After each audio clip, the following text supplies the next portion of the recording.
Hello everyone, how are you? I hope you are happy and healthy. तो कल हमने पढ़ा था कि वोल्केनो कैसे कैसे बनते हैं।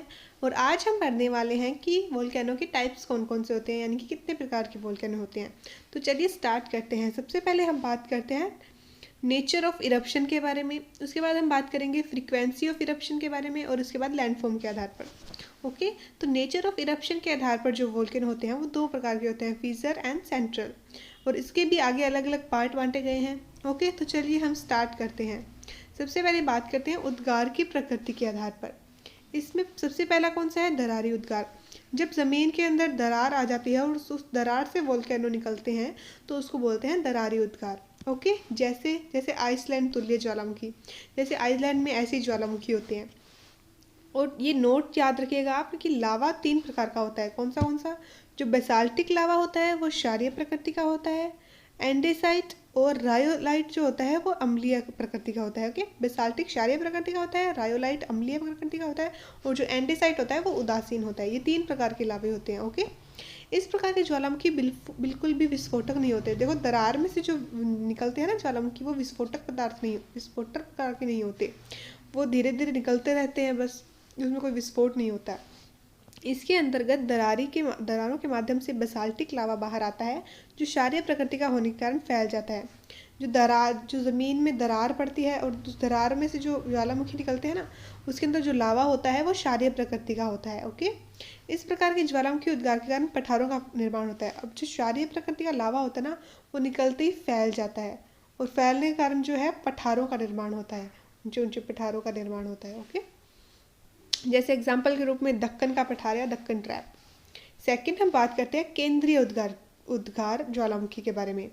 जैसे कि हवाई तुल्य ज्वालामुखी, जो हवाई द्वीप पर ज्वालामुखी होते हैं ना, वो इस प्रकार के ज्वालामुखी होते हैं। ओके, इसमें जो है कम विस्फोटक होते हैं। जब ये निकलते हैं ना ज्वालामुखी, तो कम विस्फोट होता है, मतलब कि ज़्यादा जोर से भूकंप नहीं आता, कम विस्फोट होता है।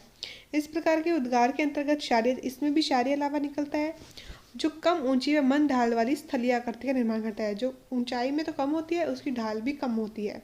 ओके, इससे शील्ड प्रकार के ज्वालामुखी भी कहते हैं। कल हमने पढ़ा था ना शील्ड प्रकार के ज्वालामुखी, लेपोलिथ, है ना, ये वो इस प्रकार के बारे में बता रहा है। और इसका एग्जाम्पल है मोना लुआ हवाई द्वीप। दूसरा स्ट्रोम्बोली तुल्य ज्वालामुखी। अब जो स्ट्रोम्बोली में जो ज्वालामुखी होते हैं ना, उसके एग्जाम्पल के रूप में बता रहे हैं। वो भी केंद्रीय रूप के होते हैं, और पर इसमें क्या होता है, ये विस्फोटक होते हैं, ये ज़्यादा विस्फोटक होते हैं। उसमें अम्लीय लावा निकलता है, उसमें जो बेसाल्टिक या क्षारीय लावा निकलता है, इसमें अम्लीय निकलता है। जो अम्लीय लावा होता है उससे ऊंची और तीव्र ढाल वाली स्थलाकृति बनती है, और ये ज्वालामुखी सक्रिय भी होते हैं। स्ट्रोम्बोली में बार बार उद्गार के कारण इसे भूमध्य सागर का प्रकाश स्तंभ कहते हैं। जो स्ट्रोम्बली में बार बार जो ज्वालामुखी उद्गार होते हैं ना, तो उसके कारण जो है, जो भूमध्य सागर है ना, वहाँ पे रोशनी रहती है, इसलिए उसको उसका भूमध्य सागर का प्रकाश स्तंभ बोलते हैं। ओके, अब बात करते हैं वल्केनो तुल्य ज्वालामुखी। अब जो वल्केनो है ना, वहाँ पे जो ज्वालामुखी है ना, उसके बारे में बात कर रहा है। इस ज्वालामुखी प्रकार का नाम इटली के लिपारी द्वीप पर रखा गया है। लिपारी द्वीप पर स्थित वल्केनो ज्वालामुखी के नाम पर रखा गया है। इस विस्फोटक ज्वालामुखी ये जो होते हैं वो विस्फोटक ज्वालामुखी होते हैं। इसमें उद्गार के दौरान लावा के साथ राख युक्त गैसें भी निकलती है, जो ऊपर उठकर काले बादल के रूप में फैलकर फूल गोभी का आकार ग्रहण कर लेते हैं। मतलब इस प्रकार के ज्वालामुखी बन जाते हैं। ओके, पीलियन ज्वालामुखी। अब पीलियन ज्वालामुखी के बारे में पढ़ते हैं।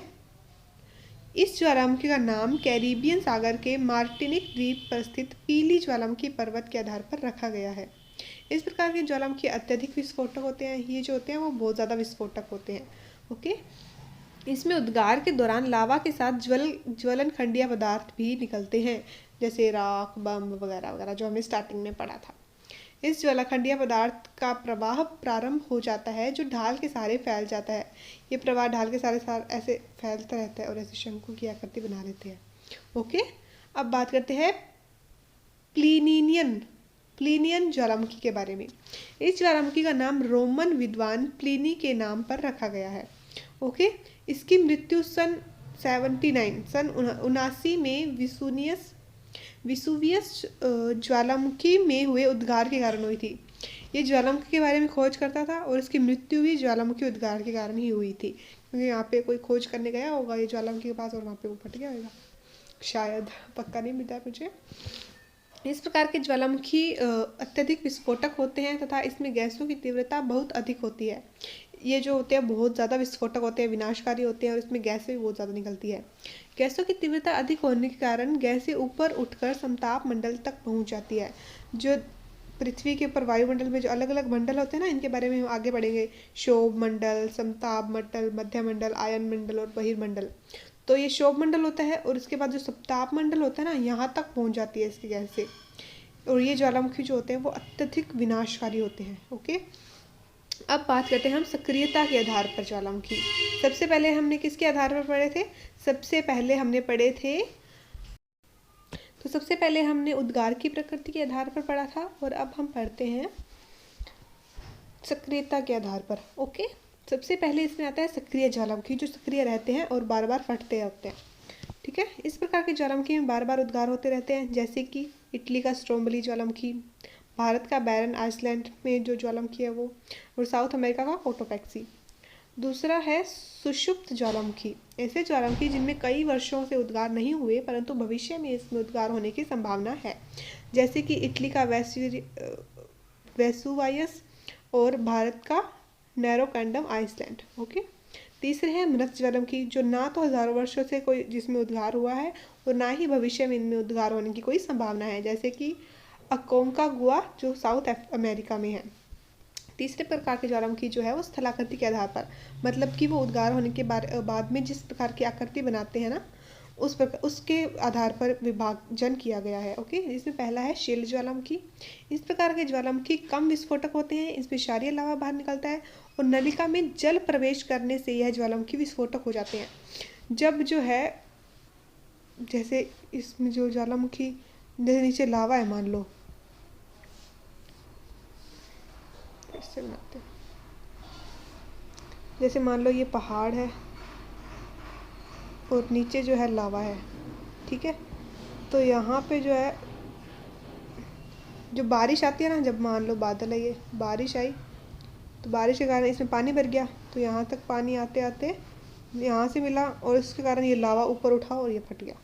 ऐसे ज्वालामुखी उद्गार होते हैं इसमें, तो ये शील्ड ज्वालामुखी बनते हैं उसमें। ठीक है, यह ज्वालामुखी कम ऊंची मंद ढाल वाले स्थलाकृति का निर्माण करते हैं। ओके, और दूसरा है मिश्रित ज्वालामुखी। इस प्रकार के ज्वालामुखी जो होते हैं वो विस्फोटक होते हैं और इसके कारण जो है लावा के साथ अन्य पदार्थ भी निकलते हैं, जैसे ज्वालामुखी पदार्थ, ज्वालामुखी बम, राख, गैसें आदि चीज़ें बाहर निकलती है। यह सभी पदार्थ परतों में जमकर ऊंची स्थलाकृति का निर्माण करते हैं, जैसे हुड और रेनियर। ये जो है वो एग्जाम्पल है ज्वालामुखी के। ओके, तीसरा है काल्डोरा। काल्डेरा, इसके बारे में हमने कल पढ़ा था, याद है क्या आपको? इस प्रकार की ज्वालामुखी अत्यधिक विस्फोटक होते हैं, इसमें ऊंची स्थलाकृति बनने की बजाय वह हिस्सा धंस जाता है।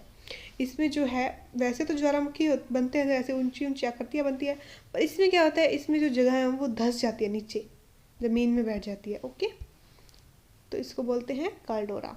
इससे ज्वालामुखी कुंड का निर्माण होता है, जिसमें बाद में पानी भर जाता है और काल्डेरा झील का निर्माण होता है। हमने कल पढ़ा था, याद होगा आपको।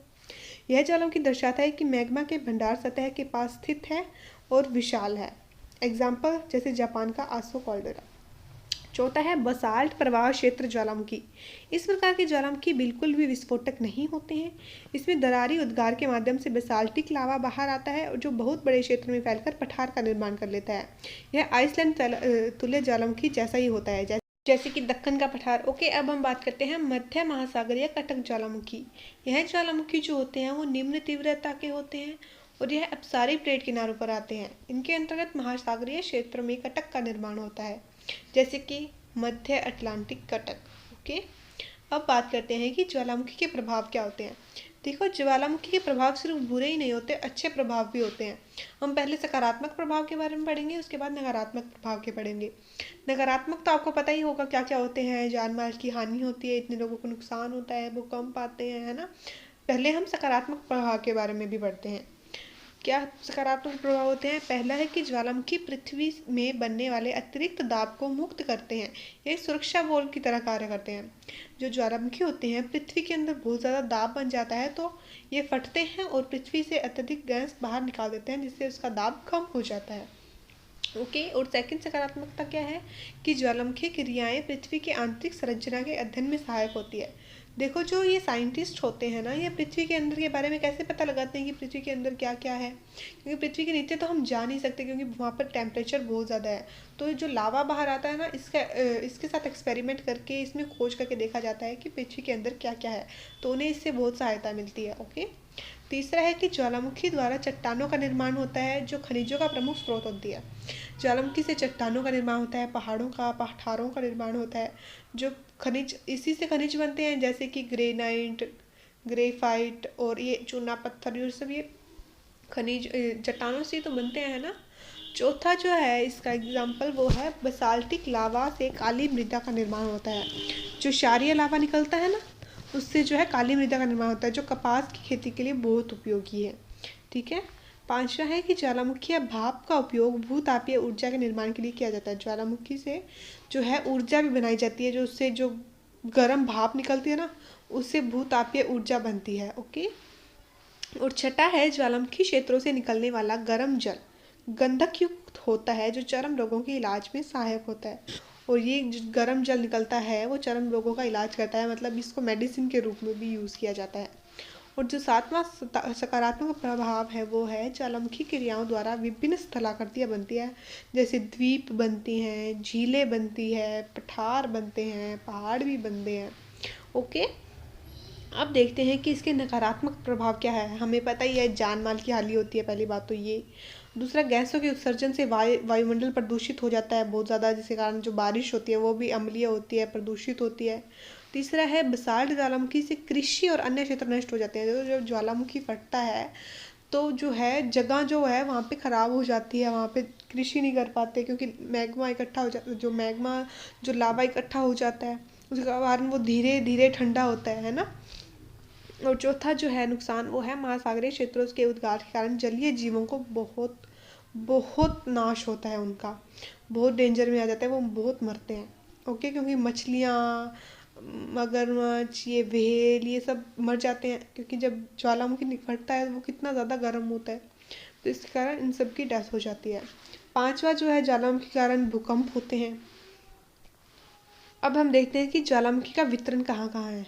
तो ये देखिए, ये है वर्ल्ड का मैप, ये रहा हमारा प्यारा भारत। ये साउथ अमेरिका, नॉर्थ अमेरिका, ये यूरेशिया है, ये यूरोप है, एशिया वाला पार्ट है, ये अफ्रीका है और ये ऑस्ट्रेलिया है। तो इसके अंदर देखिए हम पढ़ते हैं, जो ये एक्स के रूप में बने हुए हैं, ये है अभिसारी प्लेटें जो एक दूसरे से टकराती है, और ये जो निशान है वो है अपसारी प्लेटों का। अब इसके अंदर हम पढ़ते हैं कि परिप्रशांत महासागर पेटी है एक, तो जो ये प्रशांत सागर वाले किनारे हैं ना, इसको बोलते हैं परिप्रशांत पेटी। ओके। दूसरा है मध्य महाद्वीपीय पेटी, ये वाली जो है श्रृंखला, इसको बोलते हैं मध्य महाद्वीपीय पेटी। मध्य महासागरीय पेटी, ये जो है ना, यहाँ पे मध्य महासागर है ना, भूमध्य सागर, ये है मध्य महासागरीय पेटी। तो सबसे पहले हम पढ़ते हैं सर्किम पैसिफिक बेल्ट, यानी कि परिप्रशांत महासागरीय पेटी के बारे में। ओके। तो इसमें क्या दिया है, यह पेटी प्रशांत महासागर के किनारों पर स्थित है। यह अभिसारी प्लेट किनारे पाए जाते हैं, अतः यहाँ ज्वालामुखी उद्गार उच्च तीव्रता के होते हैं। देखो, हमने पढ़ा था स्टार्टिंग में, जब हमने प्लेट ड्रिफ्ट थ्योरी और कॉन्टिनेंटल ड्रिफ्ट थ्योरी पढ़ी थी ना लास्ट चैप्टर में, उसमें हमने पढ़ा था कि अभिसारी प्लेट किनारे जो होते हैं वो टकराते हैं तो उच्च तीव्रता के भूकंप और ये वोल्केनिक इरप्शन होते हैं, है ना। तो यहाँ पे उच्च ज्वालामुखी उद्गार होते हैं। ओके। यह विस्फोटक ज्वालामुखी अत्यधिक सक्रिय भी होते हैं। सक्रिय ज्वालामुखियों के कारण इस पेटी को प्रशांत महासागरीय अग्निवलय भी कहते हैं। जो ये वाली जो जगह है ना प्रशांत महासागर के किनारे, यहाँ पर एक ऐसी जगह है जहाँ पर ऐसे अर्धनुमा चांद के रूप में ना, अर्धनुमा चांद के रूप नहीं, अर्धवा चांद के रूप में नहीं, ऐसे गोल है, गोल रिंग बनी हुई है जहाँ पर बहुत सारे ज्वालामुखी है। ओके। तो उसको बोलते हैं volcano ring, Pacific ring of fire, उसे रिंग ऑफ फायर भी बोलते हैं, पैसिफिक रिंग ऑफ फायर, क्योंकि वहाँ पर एक वोल्केनो की रिंग बनी हुई है, वहाँ पर बहुत ज़्यादा वोल्केनिक इरप्शन होते हैं। मैं आपको उसकी फ़ोटो लगा दूँगी यहाँ पर, आप देख लेना। ओके। विश्व के लगभग 2/3 ज्वालामुखी उद्गार इस पेटी क्षेत्र में होते हैं।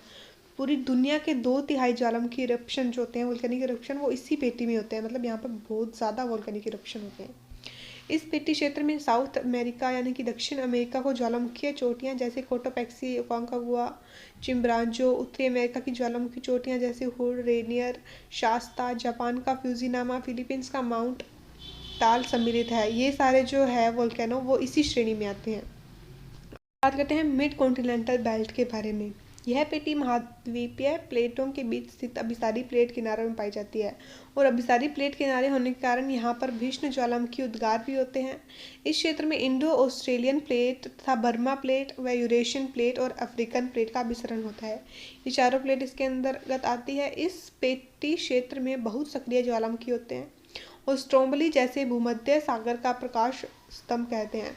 स्ट्रोम्बली जो वोल्केनिक इरप्शन है ना, उसको भूमध्य सागर का प्रकाश स्तंभ कहते हैं, क्योंकि यहाँ पर बहुत ज़्यादा जो है वोल्केनिक इरप्शन होते हैं, जिसके कारण प्रकाश उत्पन्न होता है, जिसके कारण भूमध्य सागर में ना, भूमध्य सागर में प्रकाश रहता है। ओके, आगे है यहाँ अन्य ज्वालामुखी हिंद महासागर और भूमध्य सागर क्षेत्र भी पाए जाते हैं। एग्जाम्पल कौन कौन से हैं? बैरन द्वीप, नारकोंडम द्वीप, विसुवियस और एटना। अब हम बात करते हैं मिड ओशियनिक बेल्ट के बारे में। यह पेटी महासागरीय क्षेत्रों में अपसारी प्लेट किनारों पर पाई जाती है। अपसारी प्लेट होने के कारण इसमें जो ज्वालामुखी उद्गार मध्यम से निम्न तीव्रता के होते हैं। इस पेटी का एग्जाम्पल क्या है? मध्य अटलांटिक कटक, जहाँ का प्रमुख ज्वालामुखीय द्वीप कौन सा है? हेलेना। ओके, अब बात करते हैं वोल्केनिक हॉटस्पॉट्स, ज्वालामुखीय तप स्थल के बारे में। यह वो स्थान होते हैं जहाँ प्लेट किनारे ना होने के बावजूद भी एकाकी रूप से ज्वालामुखी उद्गार होते हैं। जहाँ पे कोई प्लेट किनारे तो नहीं पाए जाते, पर फिर भी वहाँ पर जो ज्वालामुखी उद्गार होते रहते हैं। एग्जाम्पल हवाई द्वीप जो प्रशांत महासागर में है और रियूनियन द्वीप जो हिंद महासागर में है। ओके, तो ये हुआ हमारा वोल्केनिक इरप्शन वाला चैप्टर कंप्लीट। हमारा वोल्केनो नाम का चैप्टर जो है वो पूरा कंप्लीट हो चुका है। इसमें हमने क्या क्या पढ़ा, चलो देख लीजिए। स्टार्टिंग से बता देती हूँ। कल के लेक्चर में हमने पढ़ा था, क्या पढ़ा था? हमने पढ़ा था कि वोल्केनो जो होते हैं उनका इरप्शन क्यों होता है और उनकी स्ट्रक्चर कौन कौन सी होती है ना। सबसे पहले वोल्केनो चैप्टर जब स्टार्ट किया था तो हमने पढ़ा था कि वोल्केनो के उत्पन्न होने के कारण कौन कौन से होते हैं। ये हमने पढ़ा था, भूकंप, ये वाले सब कारण होते हैं। उसके बाद हमने अंतर्वेदीय स्थलाकृतियों के बारे में पढ़ा था कि वोल्केनो के कारण कौन कौन सी स्थलाकृतियाँ बनती है ना। और उसके बाद में हमने पढ़ा कि वोल्केनो के कितने प्रकार होते हैं। तो सबसे पहले हमने उद्गार की प्रकृति के आधार पर पढ़ा था। उसके बाद में हमने जो है सक्रियता के आधार पर वोल्केनिक इरप्शन पढ़े थे। उसके बाद स्थलाकृति के आधार पर वोल्केनिक इरप्शन पढ़े। उसके बाद जो हमने अलग अलग पेटियां हैं वोल्केनो की, उनके बारे में पढ़ा। और इस तरह हमने अपना चैप्टर पूरा कंप्लीट कर लिया। और कल हम पढ़ेंगे भूकंप के बारे में, यानी कि अर्थक्वेक्स के बारे में। ओके, तो कल के लेक्चर का वेट कीजिएगा, जल्द ही मैं लेकर आऊँगी कल का लेक्चर। अभी मैं रिकॉर्ड करने वाली हूँ जो मैं कल अपलोड करूँगी। और सॉरी, मैं कल लेक्चर अपलोड नहीं कर पाई थी क्योंकि मेरी तबीयत थोड़ी सी ख़राब थी। तो चलिए, तबीयत तो इसी तरह से चलती रहेगी। आप अपना ख्याल रखिएगा, अपने स्वास्थ्य का ख्याल रखिएगा, अपनों का ख्याल रखिएगा और अपनी पढ़ाई का ख्याल रखिएगा। ओके, चलो बाय बाय, जय हिंद, मिलते हैं कल के लेक्चर में।